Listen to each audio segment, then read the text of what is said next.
He's paid lip service to bipartisanship while rejecting the ideas that would build bipartisan support.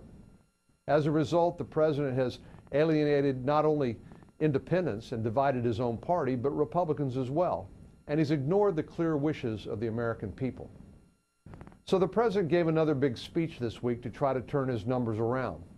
But instead of talking, the president and congressional Democrats should spend a little more time listening. At town halls and public events across the nation, the American people are asking the right questions about health care reform. They're asking, how can Washington lower health care costs by spending trillions of dollars more over the next 10 years? How can Washington cut $500 billion from Medicare without reducing benefits for seniors?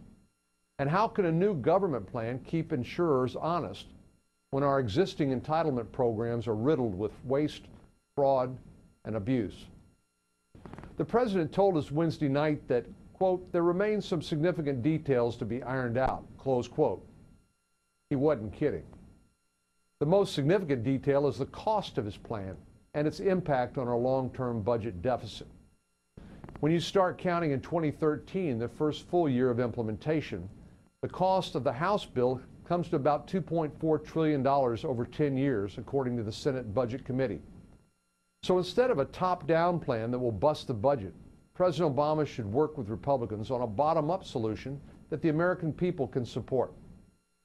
The Republicans want to save Medicare and Medicaid from bankruptcy by offering more choices to beneficiaries and making providers compete for their business. Republicans want to expand access and lower the costs of private insurance by expanding competition at the state level. Republicans also want common sense medical liability reform that eliminates junk lawsuits against doctors and hospitals. We need to put an end to jackpot justice and frivolous lawsuits, as well as the practice of defensive medicine. By listening to the American people and working across the aisle, President Obama can deliver common sense health care reforms that will lower costs and expand access to care.